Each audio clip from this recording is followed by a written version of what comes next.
could both be murdered. Stay positive. Stay in the gym every day. Everything happens for a reason. You know, the longer you're out, the more you're learning, the more input you're getting in the gym, the better you're going to be. I'm not here for the money. I'm here for the respect. Welcome back for another episode of Nothing But The Truth with Marvin, Herbert. And my co-host, Christian Morgans. Today we got an exceptional guest on from so close to the lifestyle that I used to lead to, and so close to the lifestyle that I'm heading towards. So Pat Barrett, for those who don't know, was like myself, engaged with criminal activities on the highest scale. I can actually say he was the hardest, if not one of the hardest and most feared members in the north of England, let alone Manchester. And he's, like myself, sort of found his unique quality in life, turned it into a useful benefit, and grown into a phenomenal human being, all for the right reasons. So today, Pat Barrett, thanks for having you on. Thanks for having a conversation, because it's a conversation a lot of people where I come from shy away from, because it's not me. I'm a great believer in it's not what you do, it's how you get through what you're faced with, right? So growing up, I had a very turbulent life, very colourful life, very violent, very hostile, very criminally orientated.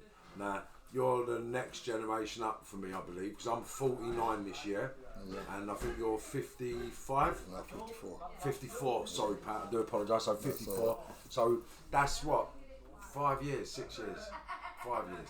So it's like the next generation up. You was like my older lot growing up as kids, but you was from Manchester, I was from London, stroke Liverpool. But we have crossed paths over the years. The same people I know, you've known, the same environments you've been in, I've been in, the same, even some of the same business deals. I've been at one end, you've been at the other. I've been in one country, you've been in another country.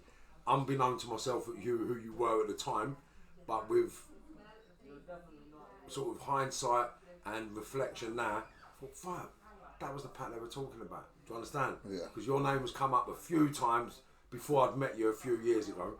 Yeah, come up a few times to me when we come across collecting money, having ag, coming up north. Your name was always ringing, and then it sort of became a lot more harmonious to me in the 90s. But that was because of relationships you built with other people from in and around London and my area. So obviously it doesn't make sense me harping on about what I know. It'd be nice for you to give us a little background from your own words on your lifestyle growing up as a kid in Manchester and the north of England, prior to the boxing, what it was you were renowned for, what it was your specialist skills were, and where it is you ended up, you know. I mean, to be quite honest with you, I mean, we talk about lifestyle. I mean, I think growing up, I don't think I had it really that bad as I should have could have had it. I mean, I had a mum that loved us all. She raised 5 of us. Being the second youngest, always stayed out of trouble. I was always, believe it or not, I was quite the opposite of what you would think is. And it's funny when you see this part, because this kind of life to me didn't develop more or less coming after boxing, because I had to find another direction where I could find something where I can be well respected and where I can be well liked. And I think growing up as a street kid or living that life, to me it was about respect, and it wasn't about being that person and trying to rob and steal and do this to people. It was like, it was a jungle out there, and anybody in that jungle, it was about survival. And as you know yourself, only the fittest will survive. So as well as that, I also learnt the tactical game of relationships with people, getting on with people, interacting rather than allowing things to happen. I was more the one that would intervene. I would more like, nah, let's allow it. I don't see the point in kind of thing. But push come to shove, I could hold my own. And I think everybody already knew that through being an ex-boxing champion, knocking most of my people out who were fought in the boxing ring. Obviously, it gave you that level of hedge, but it wasn't something I was going to enforce because I didn't think I needed to. I've gone a long way on the respect of being who I am, being the people who I knew, and going from Manchester to London again, meeting some kids in Napa who we met and we all got along with, which ended up being one of the most notorious lot in Tottenham. I said I was the man then. Yeah. So Little Wes, Mark. Yeah. They're my family still. Yeah. They're my family still. And obviously, I met a lot of them in Taylor and the Steve ones. Yeah, and all of them. And you know what the good thing about life now is, like Mark's away at the minute, but everyone else is actually turning their life around. Like C1's got a couple of businesses now, been doing some intervention work, not directly with him, but connected to a company that he's working with. Young Wes has gone through the roof with advertising. He's in Dubai at the moment with my cousin. And everyone, even Blue, everyone, he's got a restaurant now, a chain of restaurants. Do you know what I mean? Like everyone's got things going on legit and everyone's like, we're not in it, brother, it ain't worth it. We're all singing from the same hymn sheet. So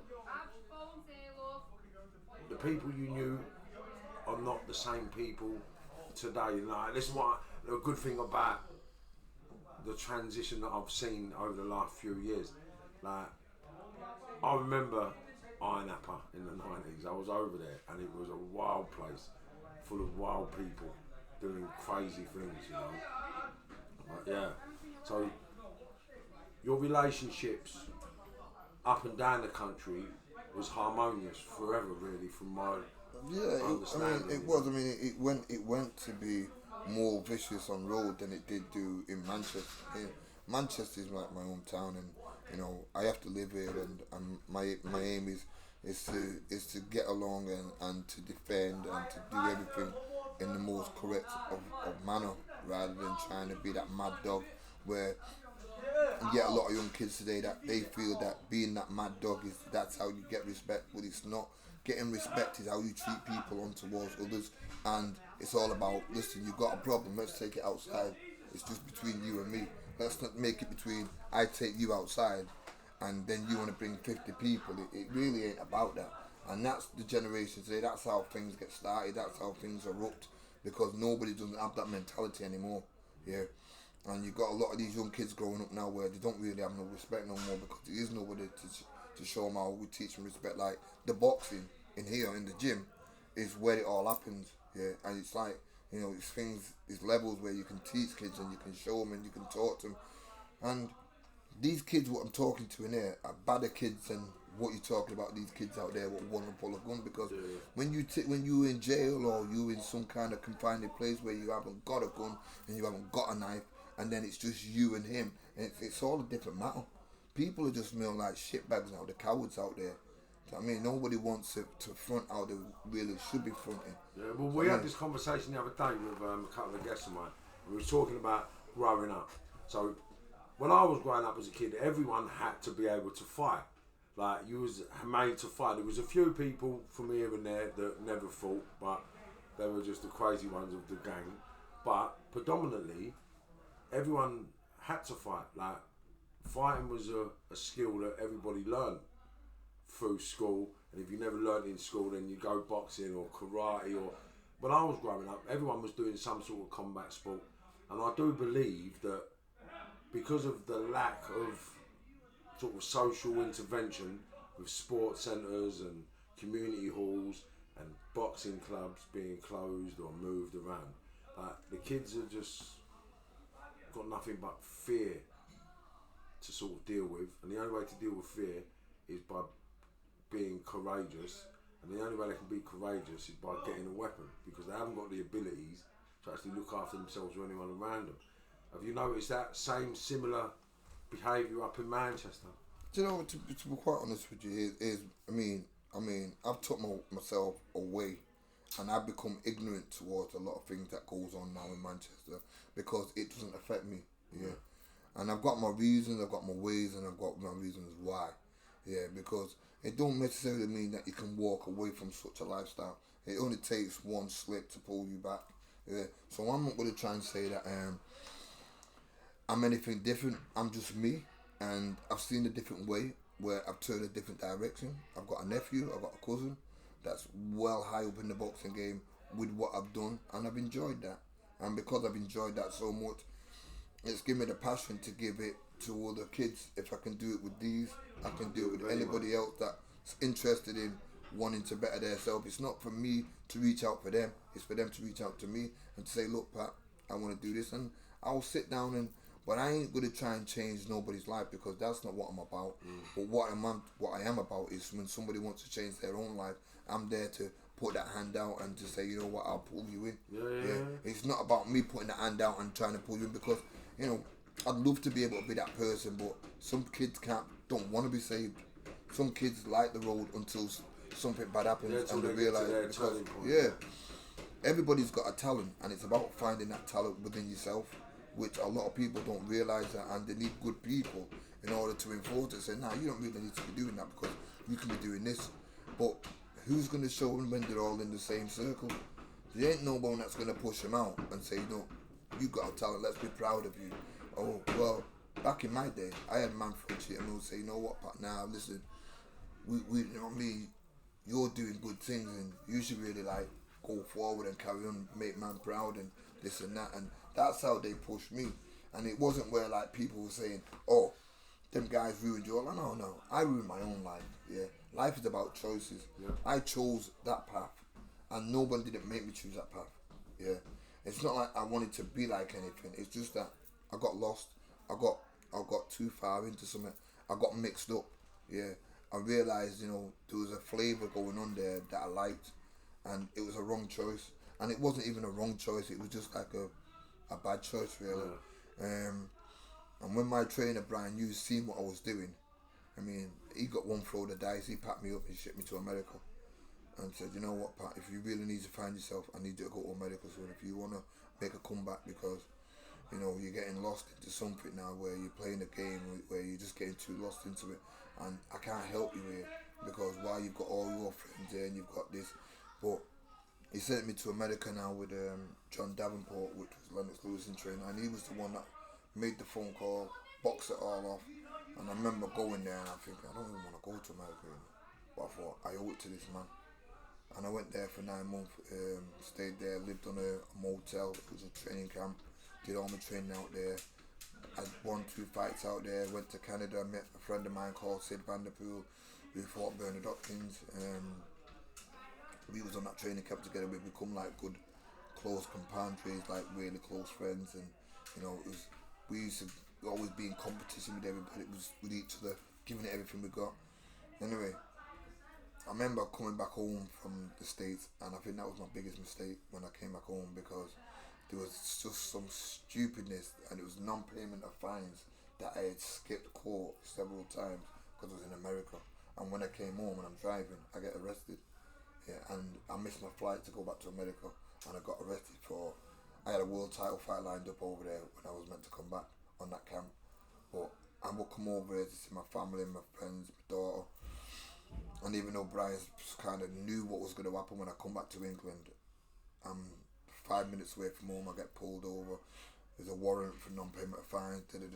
What happens there? Back in them days, you get arrested. They didn't let you out. So, I mean, you had to figure out how you could pay it, and I just served my time for non-payment of fines, and I never got back to. I missed my flight, never got back to America, and that was my career finished. And that was how the career finished, yeah. That was my career finished. That was my last comeback. That was it. I never boxed again.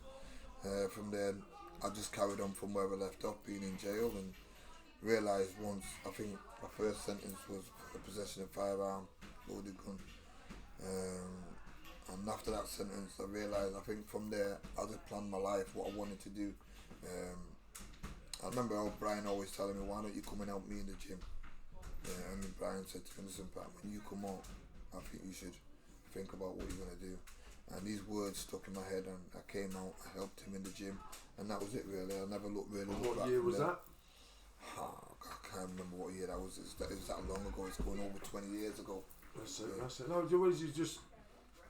it's just about work, determination, and a never giving up mindset, right? Because my organisation now, We try to harness everybody's, like each individual's little skill, signpost them in the right direction so they can become the best human being they can be. I don't try to turn anybody into anything. It's about the unique individual themselves. And it's like, I never see myself where I am 20 years ago. Like, today, I never ever saw it. Like, is this, like what you've got with your nephews and your cousins and your family, like, is this a position you saw yourself being in as a younger man? Like, did you always know you was going to be bringing world champions through, European champions? Is this something that sort of manifested in your mindset when you was younger, or is this just something that just sort of happened?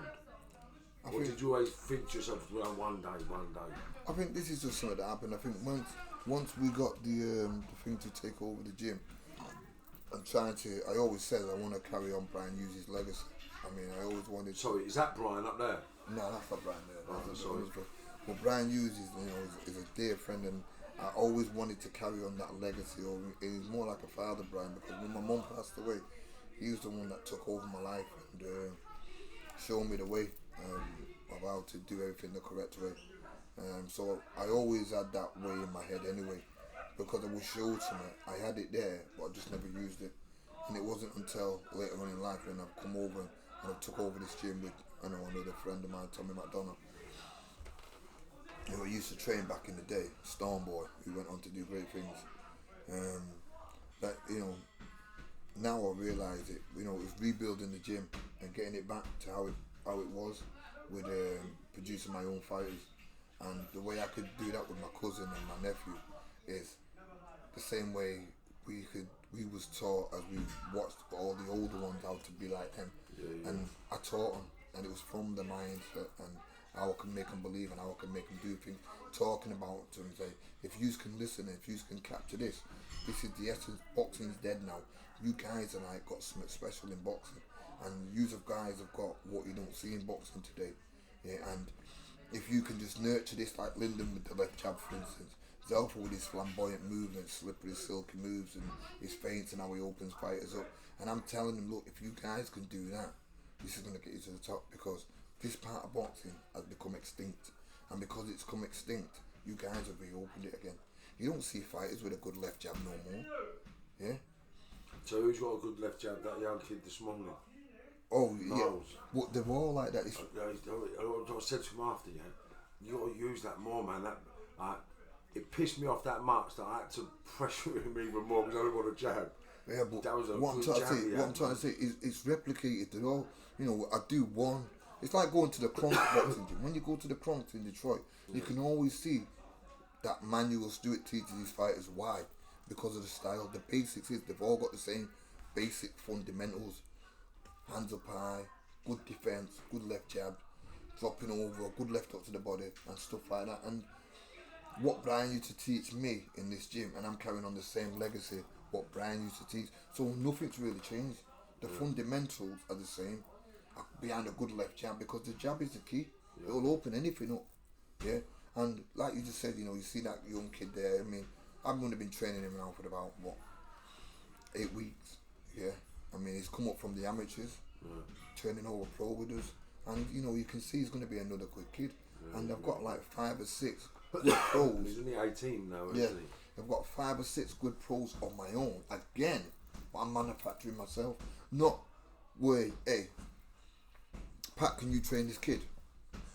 He's like 18 and 0, and he'll fight for the title soon. I'm not getting none of them. I don't want none of them. Yeah, I've done it all. I've used it as an experience. I've rebuilt kids' careers back. I've brought them back from the dead. Yeah, and I've got them back there. Yeah, but them kind of kids will come and go, because all they want to do is they can't accept what I'm trying to teach. The mind is not strong enough to accept it. But with my own kids, I say, right, this is what I expect. And I'm drilling it in them. I'm drilling it and I'm drilling it and I'm drilling it. So the fact here, it's becoming natural. Like, you seen I was working with Zelfa today. Yeah, I've got this set thing. He's got a fight in a few weeks. So I'm trying to make him do this certain set way, so it's natural to him. Yeah. And even he's finding it hard.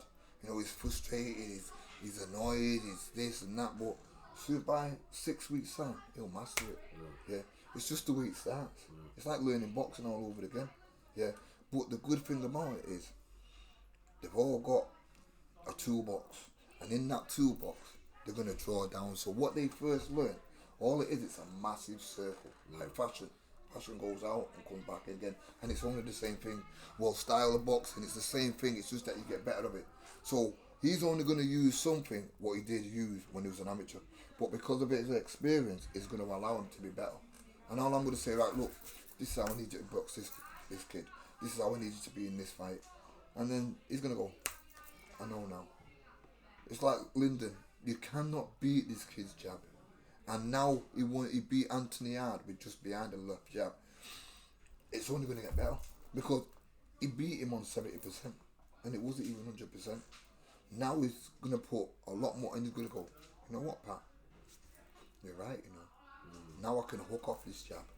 Now I can set. They weren't expecting that loss, were they? No. They weren't expecting that in a million years, mate. No, but like I said, he was on 70%, and you know yourself, when you're happy and you win something, you want to do it even more, but better. Yeah, and that's the fact of what I've got now with these kids. They've seen what Lyndon's done, and now they're understanding the fact that you can win a fight with a left jab. Yeah, so it makes my job 50 million times easier to coach. Yeah. It's like saying to kids on the estate, listen, we can run this estate if we're organised and we all stick together and we work together. You're on that corner there, you're on that block there, you're doing that there, you're the eyes here, you're going to be circulating. Anything you see and you're going to phone. And imagine you've got an estate running like an operation. Nothing can come in or go out. It's a business. And that's the same being a coach. Yeah. Once you've got a gym full of fighters and you can communicate and you can get through to them, yeah, then you know you've got champions. Because they're prepared to listen, they're prepared to commit, and they're prepared to try things what they would not normally do. Because they trust you. But don't you see the transferable skill you have? Well, even talking to you, right, you don't even realise the message you're putting out there, right? Because where we've come from and the road we've been on, right, and the deepest, darkest pits that we've been in, yeah, you've just transferred your product. You've transferred your skills and created a new product. And that's all you've done. Same as me. It's like we haven't changed as people. We haven't changed in the slightest. But I've learned not to react anymore and not to behave the way I used to. And I only deal with legitimate products that I'm working with. And do you understand? But the skills that I've always been this guy that's always first in the front of the queue, the first to risk my liberty, the first to try anything, the most enthusiastic person. So now, when I'm in this intervention work and I'm working with the youngsters, I'm working with the rehabilitated kids, I'm eager to show them how I've done it and what I've done. And if I can get to Downing Street, and if I can get to the Houses of Lords, and if I can meet Prime Ministers, and if I can sit with mayors and deputy mayors, and I can sit with borough commanders, and they ask my advice. It's not like I'm sitting there like a naughty school kid. What can we do, Marvin? What do you suggest? What is it we can do? How can we get involved? Like, they're asking me. Do you understand? And it's only because of that ability that I have to communicate. So now I've learnt to communicate on a different frequency with different people over different products. But I am still exactly the same. And you are still exactly the same. You're the same person sitting here now that I met a few years ago. There ain't no difference in the man. Do you understand? Do you understand what I'm saying? Because the last time we met outside the gym was with Mark. Yeah. Do you remember? Yeah. So we had that meeting, we sitting, and there was no difference. And then before that, it was with Carl, and we went out for something to drink. Yeah, went to a couple of places, had something to eat. Met Carl's sister as well. Yeah. Do you know what I'm saying, Lisa? Yeah. So you're still the same person. Like, I've never known you to be anything but Pat Barrett, and I've never seen you act in any different way. So what that establishes to me is that you've just used the skills that we was known for in the naughty world, in the legitimate world, and we've both become successful. So if I can do it and you can do it, then anyone else can do it as long as they know what it is they want to do. That's the key. I know what it is. I think in some of the ways, look, you do things without thinking, yeah. And I think this is one thing where I've done without thinking. I've done this because, look, I've lost a nephew, I've lost a cousin, yeah, and they've both been murdered, okay, right? And sometimes your mind goes blank, yeah, and it goes blank to the point where it's like sometimes you feel you're at a dead end. But then you look at what you have got, and you still look at Zelfa, Lyndon, my sister, my brother, yeah. And, you know, I was always told one thing, said, look, if you're going to get revenge, yeah, and you're going to dig a grave, dig two, yeah. And one of them's going to be your own, yeah. Because it's going to come back on you. But you know when they say karma's a killer, yeah, karma's a killer on its own. Because of the karma, to me, is like it's like something you never see, you don't expect. Karma's something that it will kill you regardless, however it is. You know what karma is? It's what I've learned in the last couple of years. Karma is you. No, it's not. It's not. No, it's not. Karma is something that it's like an infection. I'm going to tell you something. But I've been doing some spiritual sort of developing, like for the last few years. And what I've learned in the last few years is what you admit to the universe is what comes back, and that is your karma. That's what I'm led to believe. I might be wrong. I think on this point we're all different. It's like what I've learned. It's like, for instance, it's nothing that I've always, what you call it, I wouldn't say being a paranoid life.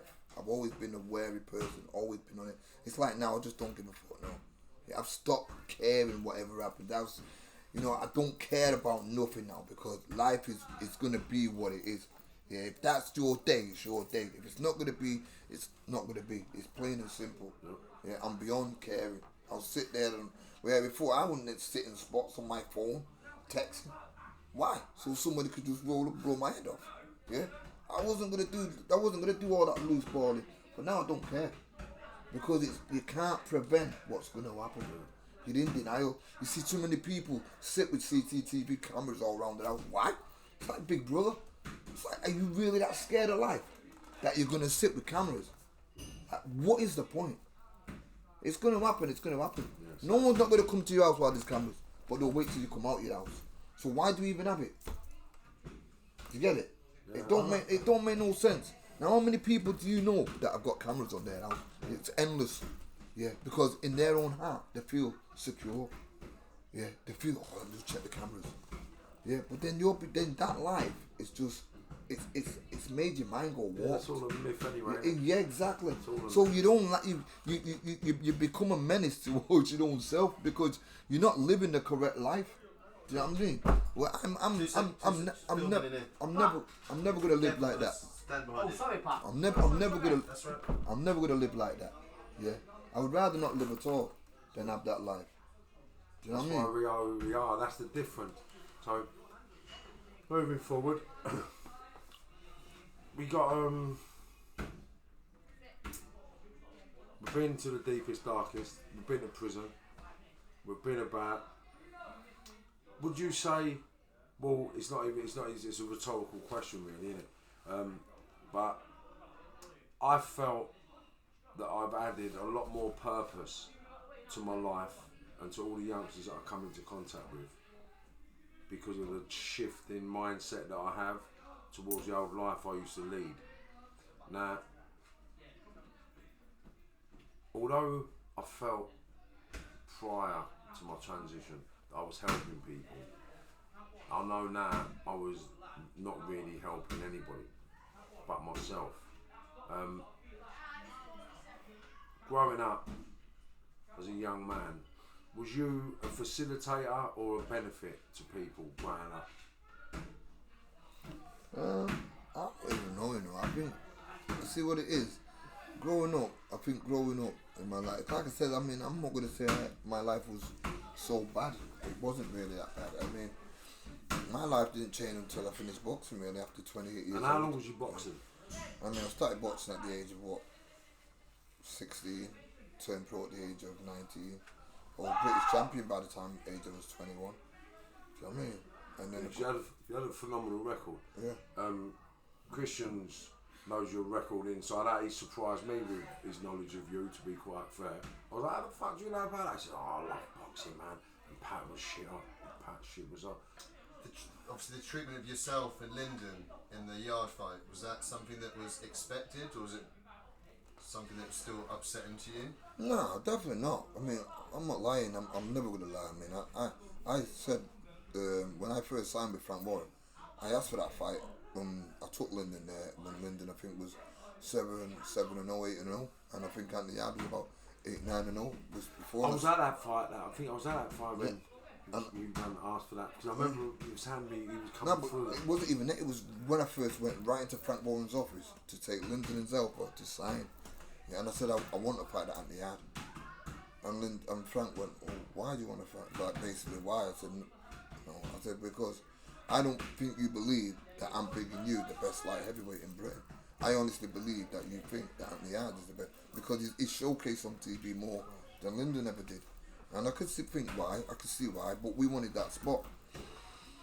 And it took us forever to get that spot. And then when we did get it, yeah, I did believe Lyndon could beat him. Yeah, and I've always believed Lyndon could beat him because I never stopped believing Lyndon could beat him from when we signed with Frank Warren.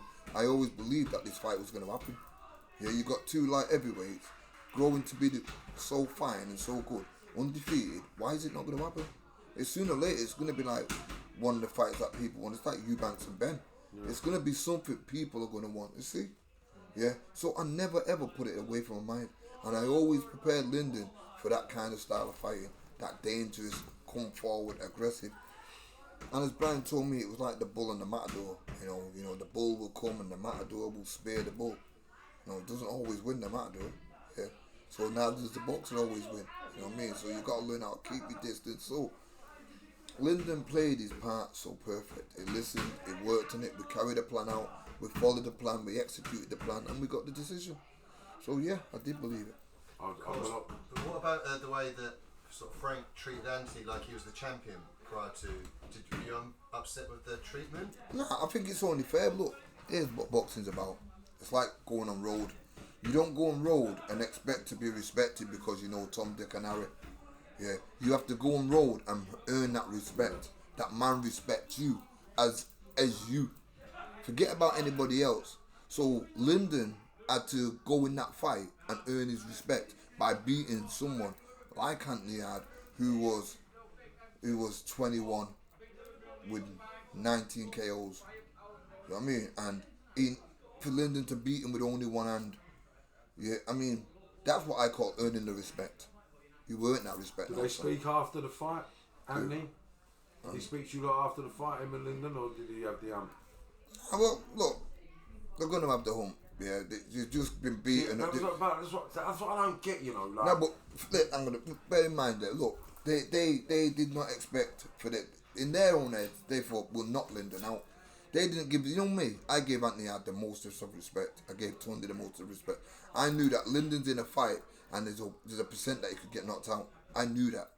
I never said Lyndon couldn't get knocked out, but what I did know is let's work on this, Lyndon, so you don't get knocked out. Let's take this guy into deep waters. Yeah.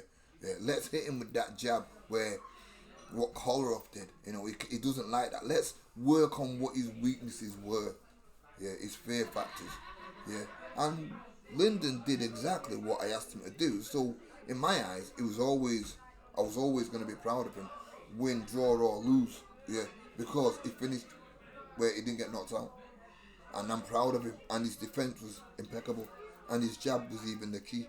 So we had good distance, good left jab and good defense. So whatever I teach in my gym, Lyndon carried it out.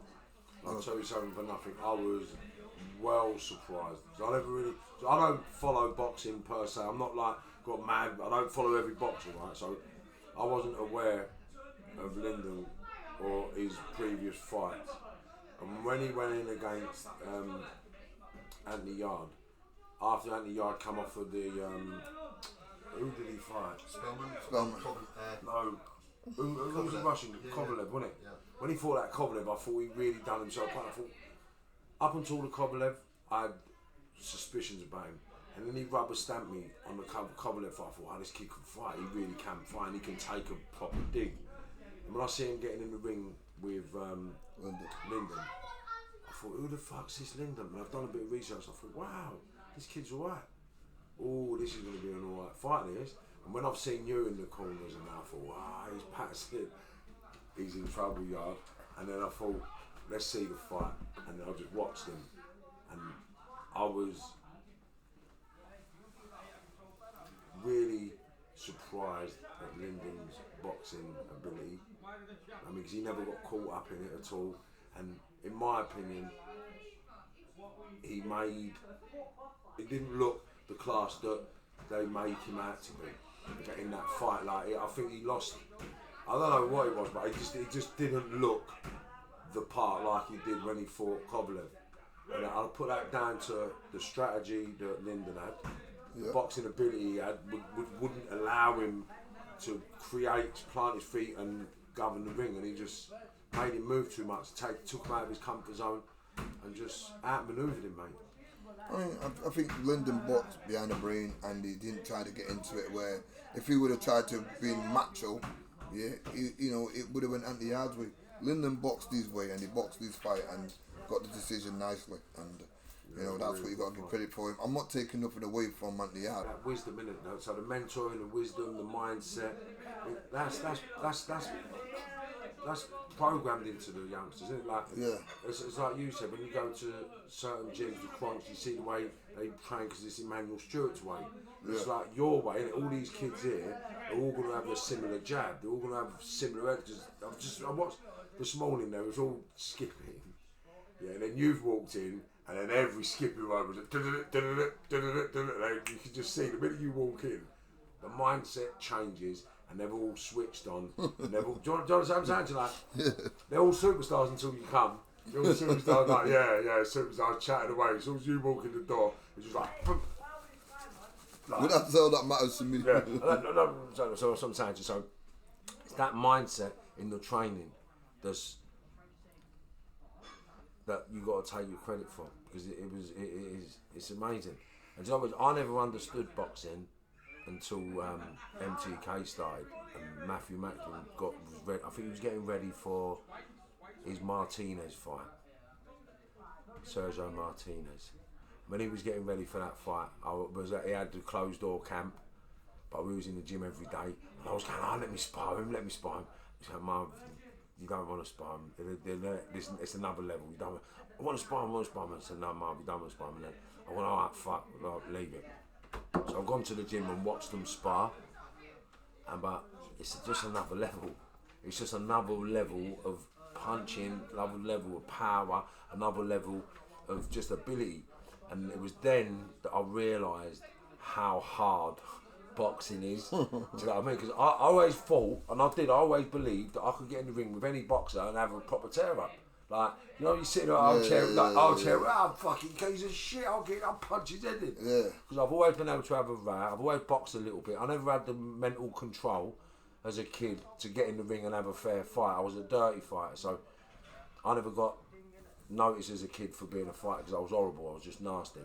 But I never understood the levels in boxing until I actually got into MGM, and it's just, the levels is just different class. So that's why my hat goes off to yourself and the boys in the gym and any boxer that's on the road to championships, because it is the hardest game. Yeah, it is the hardest game in the world. Like, and I'm fit. I was alright. People that know me on the road, people know I was fit. I was a fighting man, but it's like 5-10 levels fitter, 5-10 levels faster, 5-10 levels. So different. Yeah, and it's just and the commitment that you've got to have to keep that sustained is just phenomenal. But it's even harder when you got to fight to keep that focus in the boxing ring for so long, especially when you do 12 rounds. It's like you think about, wow, did I do 12 rounds? Because it's not the physical part of doing 12 rounds; it's the mental part. And you got every second you're thinking about, I'll beat this guy, and you could have a bad first round, and then you got to try and get it back. You know, you listen to you, and this is why I don't understand fighters that change trainers so many times, because you need that person in your corner you can trust. You need them. You need them to tell you what you're doing wrong. You need them. So all these fighters that get different coaches and then start with them and then go in the fight, I never understood it. I've only ever had one coach, one trainer. That's why I know, and I can't take people serious when they come to me and say, "Will you train me?" You know, it's like, what do you think I can do for you that your last trainer couldn't do? Do you know what I mean? It's nonsense. Like you said, you come in today, you've seen all the kids and how they are. They know how to act when I come around them, because they know what I expect from them. I want the best. I want the way their game set is. I want them how they're thinking. I want them to be produced properly. When they come to this gym in the morning, make sure you bring your brain. Don't come in here like you just come in here not ready to go.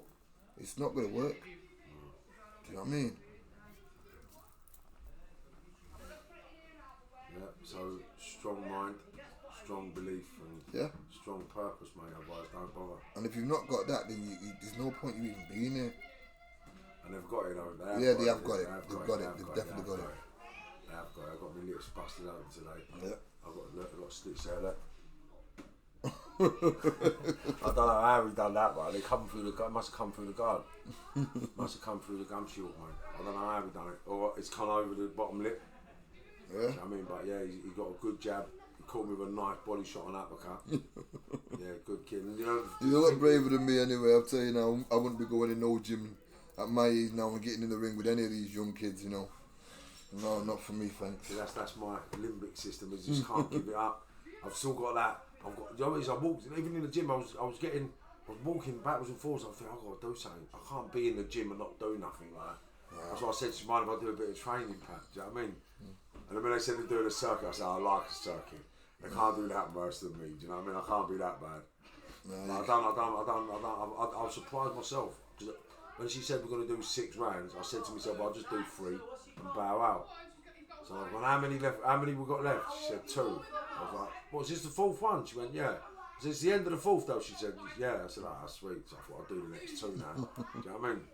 But yeah, it's all about the same mindset I had in that last world. I'm bringing into this new world, and I'm really focusing on platforms so we can help young people and old people that don't really want to stay on that trajectory of that old life into a new life. So I'm into the business, music and football, media and boxing.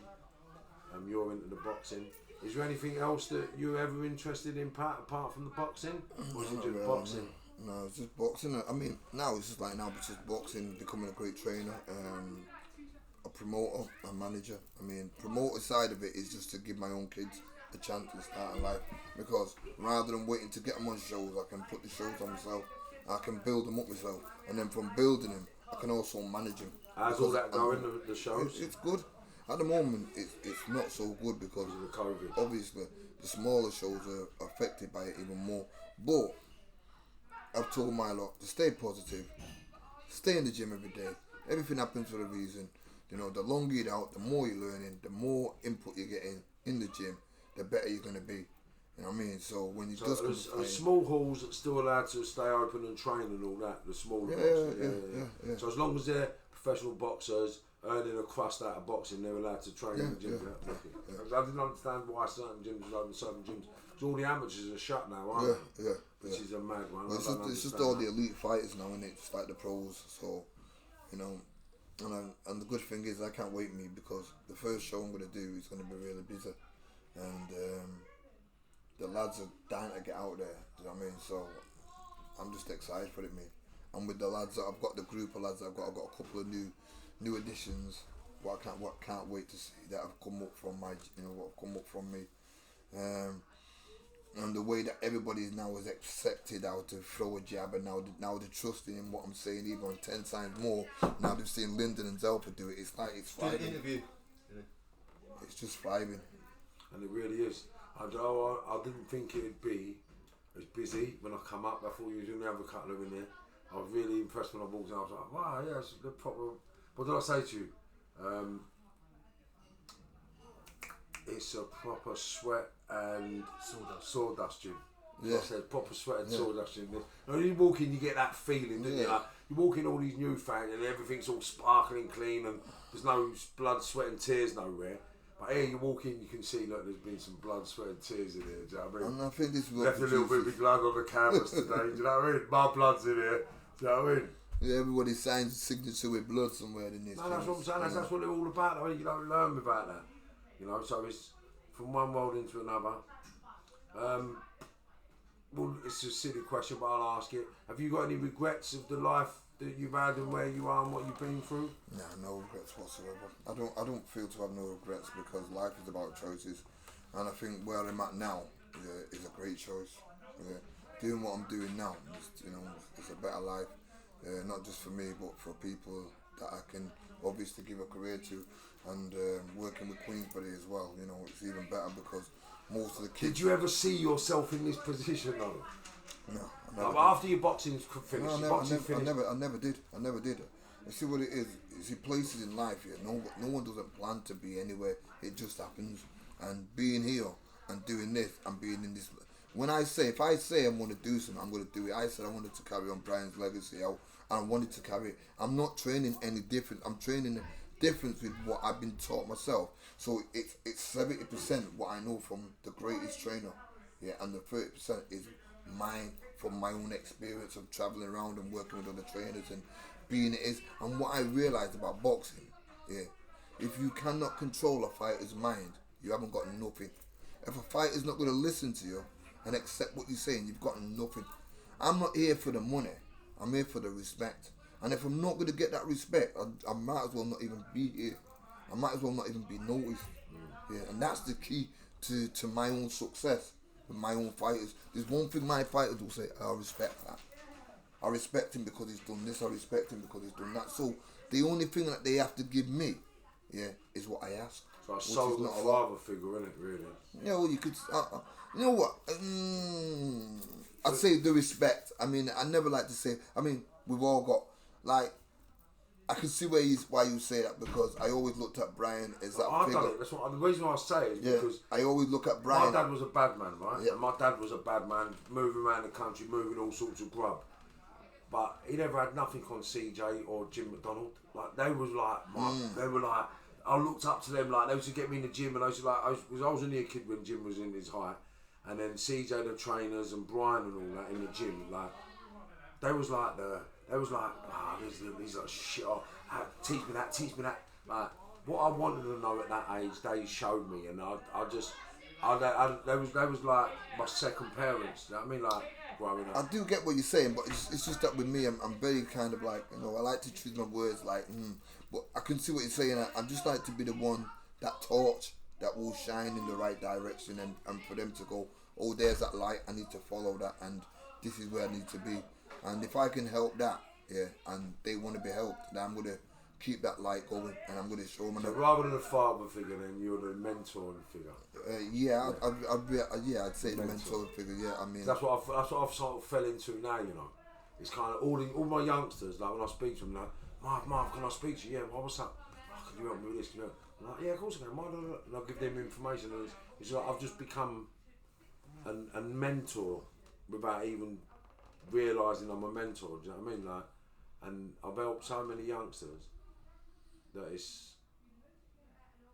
it's what fuels me to continue being straight. Do you know what I mean? The amount of kids I'm helping, do you know what I mean? I think they've come to me rather than I've come to them. And if they, it's like Niall who you're working with today, Barrett. I mean, they want to turn pro, and I'm making sure that this is the only way you can turn pro. And if you can get past this at a young age, then you can turn pro because you're going to be fighting big grown men that are going to be more experienced than you. And even though they might not have won more fights, they've had that 10 more fights as a pro, and they've been in with people that have never knocked him out before. It's like today I done I held onto his glove and he couldn't pull his hand out. I was like, what are you doing? And I kept pulling him in the glove and then giving him an uppercut. And I said, haven't you learned that? And he was like, no, I ain't learned that. Yeah, I said, you learned it today? And he was like, yeah. Because what I've noticed about the young boxers, when they're trying to hold, they actually try to hold. Yeah. They don't know how to grab with their elbows and turn. Do you know what I mean? And when I done it today, proper done him a little bit. He was like, and I said, I caught you with every uppercut. He was like, yeah, you did. It was like that arm. As soon as the arm goes through, you just close the glove, and that's it. Just keep it tight, and they can't pull the glove back because the glove's bigger than their hand. That means they can't pull it back through your arm. And it was funny. Yeah. Well, that's. I mean, as far as I'm concerned, that's it really. And as far as the boxing's concerned, I enjoy doing what I'm doing. I'm in a place of my own now. It's like when I'm not doing the boxing, then I'm working on the promotion. Then when I'm not doing the promotion, then I'm working on how to give them a career. And then when I'm not doing that side of it, I'm looking on how to promote them as individual fighters, so natural people will take to them. And opening up, doing my own YouTube channel now, and having my own boxing channel, and filming my own shows. So where I'm doing the old social media thing now, where I don't do it, I have someone that does it. It also leads a path now, because along that path came Zelfa, came Lyndon. So people are more interested to see what the next generation is going to be. That was my next question was. And the next, aside from Zelfa, Lyndon, I've got my own next generation, and I know. Are they in the gym today? The next generation coming through. Yeah, you've just seen. That's what I'm saying. Because I've just been around it today, right? So that's what I'm asking. So now I'll keep an eye out for them. So what I'm trying to say is like, these are all kids that have boxed there as an amateur, just like Zelfa and Lyndon, and these are all the kids now that have come upstairs with me now to turn pro. Now it's my job is how to teach them. Look, you're not going to be a pro doing this, and you're not going to do this by doing that, and you're not going to beat these journeymen by being this. There's only one way you're going to beat these journeymen, by having a good left jab. And journeymen don't like that. They want you to get in a fight with them. They want you to get close so they can hold and survive. But the minute you can keep them at distance, and box behind a good left jab, then that's when you're going to see they're going to spew it. And you'll stop them. They're looking for the way out. When they can't get close in, they can't hold you. Then they look. So they're going, is that right? So in their heads, everybody wants a knockout, but you earn your knockout. You don't just try and hit someone creative, because you're never going to find it. It's all if you watch every knockout on the telly, the actual boxer themselves that inflict the power are actually shocked, because it's unexpected. It's a reaction, a knockout usually. They don't think, right, this next shot's going to knock him out, boom, I told you, and walk away. It's like, fuck, get to the neutral corner. Do you know what I mean? If you watch the knockouts, it's sick. It's very rare that you see them. Like Mike Tyson was the only person who'd stand over people after he knocked them out. Do you know what I mean? But everyone else, you could see them like, oh, is he gone? Is he gone? Do you know what I mean? Yeah, Mike Tyson and Pat Barrett were the only ones who could see doing that. Yeah. I was quite surprised at your little knockout rate, mate, and your fights. I was watching them the other night before I come up here, and that left hook, and it's like Zelfa's got that same left hook, and he's just. Is it a family thing or is it a coaching thing? It's not. It's a coaching thing. It's not to do with a family thing. I had to ask. A lot of people say this, and I hate when I hear it on the commentaries on the TV, and they say, "Oh, he's got that Pat Barrett left hook." No, he hasn't got that Pat Barrett left hook. It's what I've taught him. It's what Brian taught me, and I keep drilling it into every time I say I'm carrying a legacy on. A legacy is what I've been taught. What I've been taught. See what it is. People don't teach you how to punch. People expect you to punch. People, you hit the pad, you can bang him. So what? Yeah, anybody what gets smashed in the face and hit on the jaw, you're gonna go. But then there's a certain key and a certain way to set the sharpest and the mildest of punch. It's called timing. And without that timing to set something up, timing is what make punches that you can't see. And creating that with 2 and 3 punches. Pop, pop, pop, yeah, pop. There you go. And you're gone. Yeah, this is what I'm trying to say. This is what you don't see in boxing now. When I watch fights today, it's like watching, most of the time, I don't even watch boxing now. I don't follow it. I'm not really. Only if someone's in Zelfa's weight, I've got to keep an eye on, or someone's in Lyndon's weight, I've got to keep an eye. But as far as boxing is concerned, I'm just doing my job. I don't even care about boxing. I know whatever I'm teaching today is 10 times better than what's going on today. Yeah, because I'm teaching what was going on 30 years ago. 40 years ago, when I first learned boxing, when I learned that, I'm jigging that with me to this day, and I'm making fighters fight like that, and every one of my fighters, I've got to fit in a different criteria. So how do you feel about all the new strength conditioning tactics and all the fitness routines they've got now, all the circuits they do now?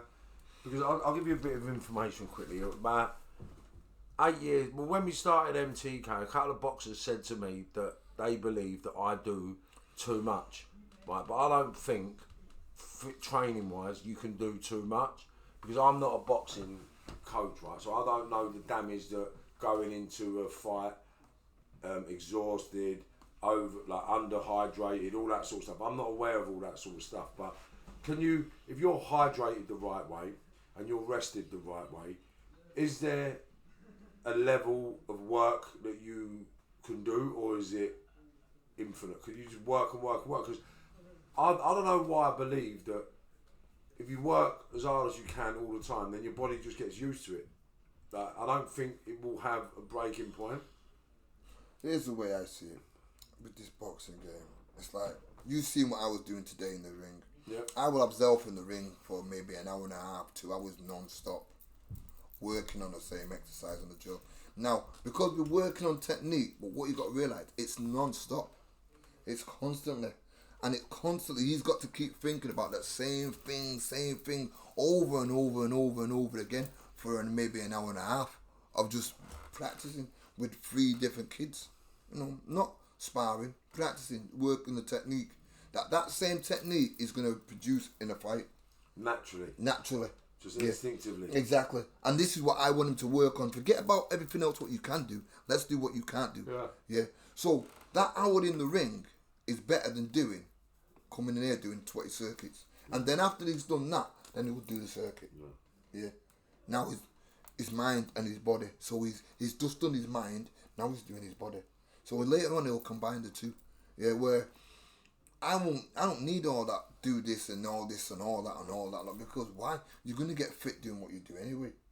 So I mean, people get too carried away with what the boxers need, strength and conditioning and all that. Look, everybody to their own. Yeah, I'm not saying it's a bad thing, because it might work for one fighter, but it doesn't mean it's gonna work for 20 fighters.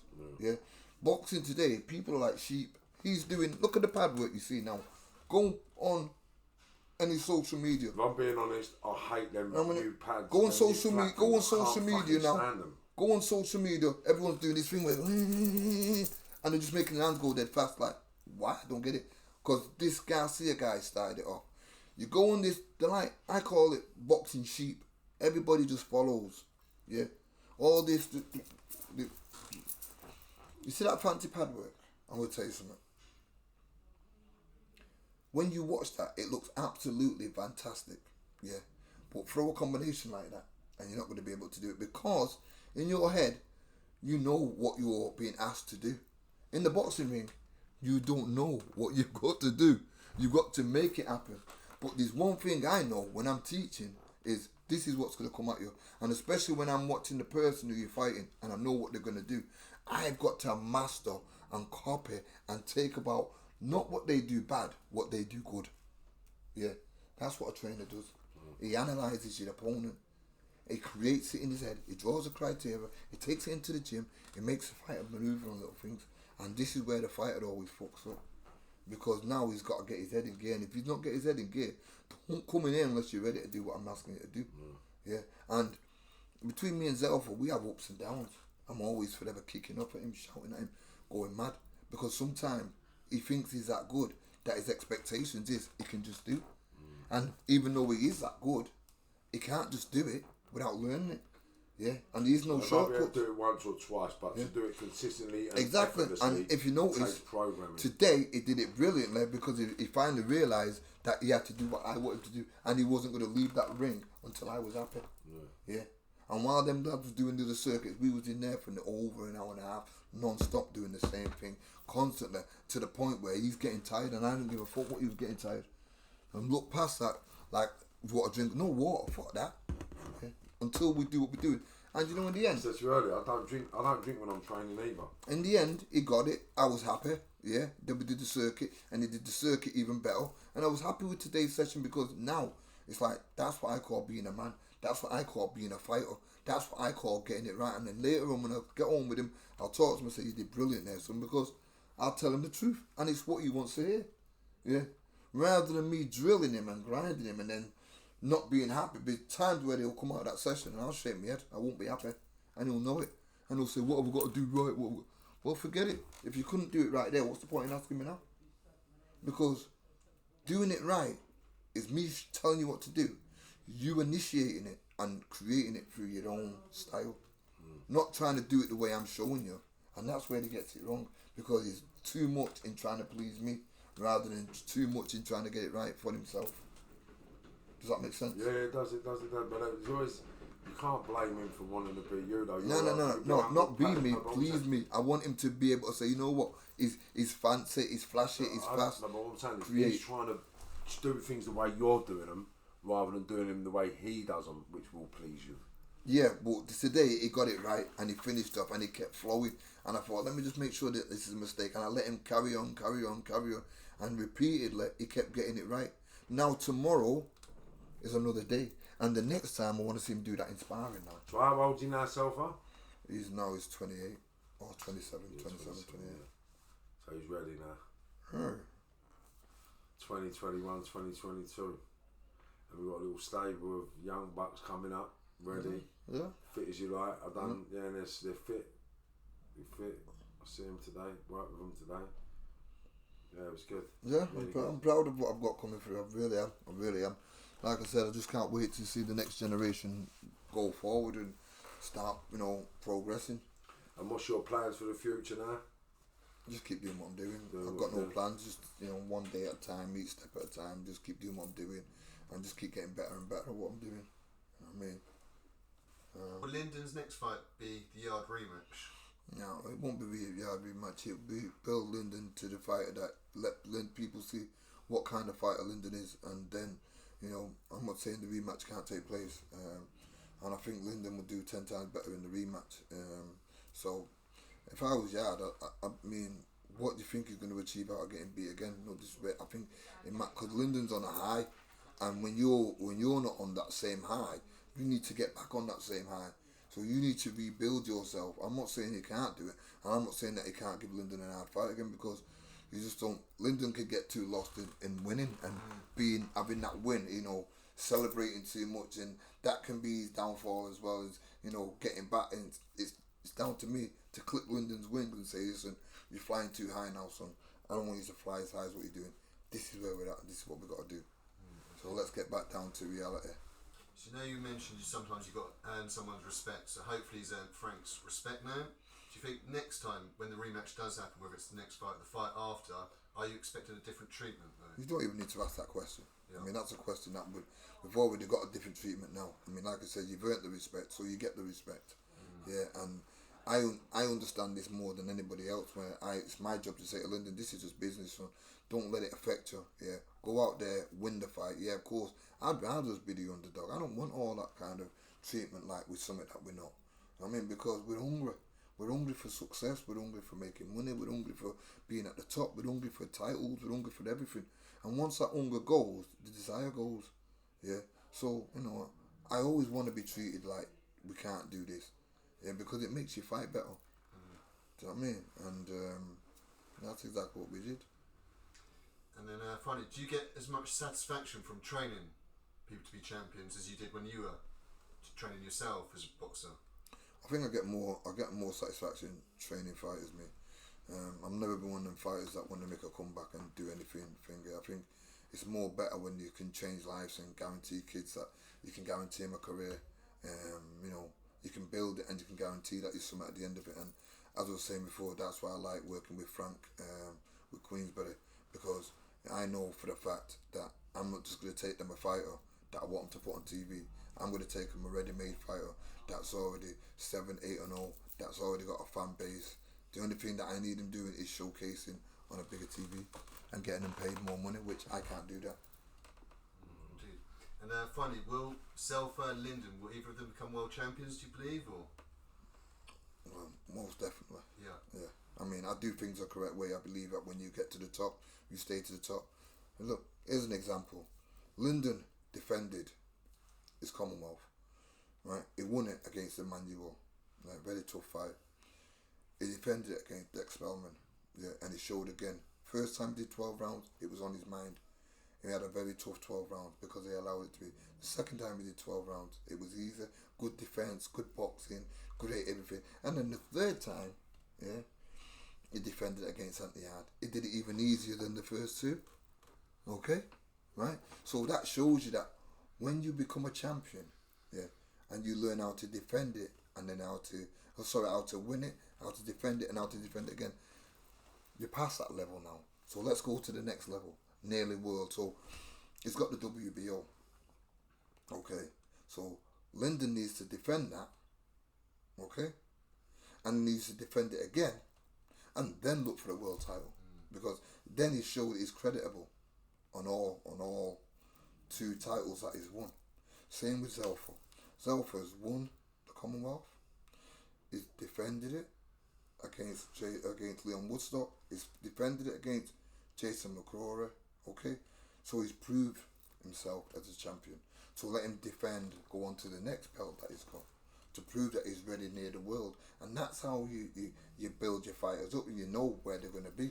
They're not going to defend it and have hard fights. They've made all these fights easier as they've gone along, because they're training harder, they're learning harder, they're thinking more. So you can see the difference in when they've won it to when they've defended it and to when they've defended it again. Do you know what I mean? Yeah, doing the things the right way rather than throwing them in the deep end. Yeah, rather than be in the position so when they get there, they're going to stay there and they're going to do it correctly. Yeah. Rather than putting him down, rather oppose what they did with Anthony Yard, chucked him straight in with Kovalev when he hadn't had the British title fights or anything like this. And they haven't had much amateur experience. So, it's people are too glorified. I'm not glorified. When we get to the top, we want to stay there. 100%. I look forward to seeing the journey. Thank you. I look forward to watching it myself, being involved in it, being around it. It's mad, isn't it? Like, being part of the world you used to sort of look at in a doe-eyed fashion. Like, it's mad, isn't it? Like, when I see you backstage at some of the boxing, I just feel weird. Like, we're backstage, like we're in the promoter seats or we're sitting in this place. I just think, wow, it's just crazy. Life. So the positive message I like to give to everybody that watches the podcast is that no matter where you come from or what mistakes you make, no matter what adversity you've got to face, as long as you stay focused, determined, and sort of positive, like anything's possible, and anything's possible which can result in a conducive, consistent sort of lifestyle of happiness, like no problems, no prison, no dramas, but reflecting on life itself, we all got to go through things to learn, experiences for getting old and being wise. But I heard once that only a wise man learns from the mistakes of others, and it's the true fool that learns by his own mistakes. So if you're the one that wants to say, I've got to learn by my own mistakes, then take a leaf out of someone else's book, because them mistakes sometimes are not worth taking, especially if you're on the wrong side of the road. Now, I'm not saying that not everyone's capable of doing prison, getting stabbed or getting shot, but learning a lesson from them acts, personally, I don't think is any way, shape or form worth it. And being from both sides of the road, or living on both sides of the road, I've actually come to realise that being straight, working and building my companies has given me more pleasure, freedom and happiness than any day, week or year on the road. So moving forward, stay safe, stay focused, stay positive, stay tuned, and we'll be back with another episode of Nothing But the Truth with Nothing But the Truth. So Pat, thanks for coming on for a little chat. Appreciate it, mate. And no doubt we'll be back up to speak to one of the boxers. I'd say world champion, cruiser, was it Commonwealth champion, European champion and British champion, because we've got the whole stable now. Yeah. So I'll be coming up getting a sneak preview of all of them, especially little Niall, now he's 18.